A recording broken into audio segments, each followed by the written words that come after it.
السلام علیکم ورحمۃ اللہ وبرکاتہ۔ ناظرین کرام، سجدہ تلاوت ادا کرنے کا مسنون طریقہ کیا ہے؟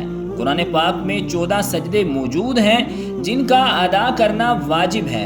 اگر کسی کے اوپر سجدہ تلاوت واجب ہو جائے تو اس کو ادا کرنے کا صحیح اور مسنون طریقہ کیا ہے؟ تو ناظرین کرام، اس حوالے سے جان لیجئے کہ سجدہ تلاوت صرف تلاوت کرنے والے پر واجب نہیں ہوتا، بلکہ آیات سجدہ سننے والے پر بھی سجدہ تلاوت واجب ہو جاتا ہے۔ مثال کے طور پر اگر کوئی آدمی گھر کے اندر یا مسجد میں بیٹھ کر قرآن پاک کی تلاوت کر رہا تھا اور اس نے آیت سجدہ بلند آواز سے پڑھی، اب جنہوں نے بھی اس آیت سجدہ کو سنا ہے ان تمام کے اوپر سجدہ تلاوت واجب ہو جائے گا، یعنی سننے والے پر بھی اور تلاوت کرنے والے پر بھی، دونوں پر سجدہ تلاوت واجب ہو جائے گا۔ اگر نہیں کریں گے تو گناہ گار ہوں گے۔ اور سجدہ تلاوت کے لیے کیا شرائط ہیں؟ تو سجدہ تلاوت کے لیے وہ تمام شرائط ہیں جو نماز کے لیے شرائط لازم ہوتی ہیں، یعنی وضو ہونا، طہارت کا ہونا، جگہ کا پاک صاف ہونا اور قبلہ رخ ہونا، اور نیت کا ہونا، اور وقت کا ہونا، یعنی مکروہ وقت میں سجدہ تلاوت کرنا جائز نہیں ہے۔ تو یہ تمام شرائط ہونا ضروری ہے سجدہ تلاوت کے لیے۔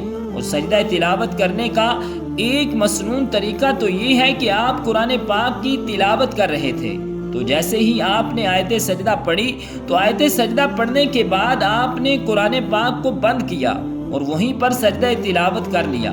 اب اس کا طریقہ کیا ہے کہ اگر ایک سجدہ تلاوت آپ کے اوپر واجب ہے تو اس کا طریقہ یہ ہے کہ آپ سیدھے کھڑے ہو جائیں اور نیت کر کے بغیر ہاتھ اٹھائے اللہ اکبر کہتے ہوئے سجدے میں چلے جائیں اور سجدے کی تسبیح یعنی سبحان ربی الاعلیٰ 3 مرتبہ پڑھیں گے اور اس کے بعد اللہ اکبر کہتے ہوئے سیدھے کھڑے ہو جائیں گے۔ تو یہ ہے سجدہ تلاوت ادا کرنے کا مسنون طریقہ۔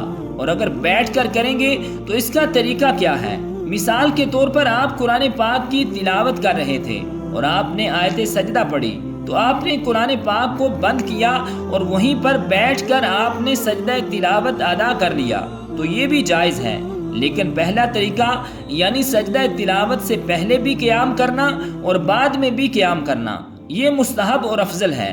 تو ایک طریقہ تو یہ ہے کہ آپ فوراً سجدہ تلاوت کر لیں، اور دوسرا طریقہ یہ ہے کہ آپ نے مکمل قرآن پاک کی تلاوت کی، یعنی قرآن پاک آپ کا مکمل ہو چکا ہے اور اب 14 سجدے آپ کے اوپر واجب ہو چکے ہیں۔ تو ان کو ادا کرنے کا طریقہ یہ ہے کہ آپ سیدھے کھڑے ہو جائیں اور نیت کر کے اللہ اکبر کہتے ہوئے سجدے میں چلے جائیں اور 3 مرتبہ سجدے کی تسبیح پڑھیں اور اس کے بعد اللہ اکبر کہتے ہوئے بیٹھ جائیں، اس کے بعد پھر اللہ اکبر کہتے ہوئے سجدے میں چلے جائیں اور سجدے کی تسبیح پڑھیں۔ تو اسی طرح 13 سجدے آپ نے ادا کرنے ہیں اور 14واں سجدہ ادا کرنے کے بعد بیٹھیں گے نہیں بلکہ اللہ اکبر کہتے ہوئے سیدھے کھڑے ہو جائیں گے۔ تو ناظرین کرام، یہ سجدہ تلاوت ادا کرنے کا مسنون طریقہ ہے۔ تو رب ذوالجلال کی بارگاہ اقدس میں دعا ہے کہ خالق کائنات ہمیں عمل کی توفیق اور ہمت عطا فرمائے۔ آمین بجاہ النبی الکریم الامین۔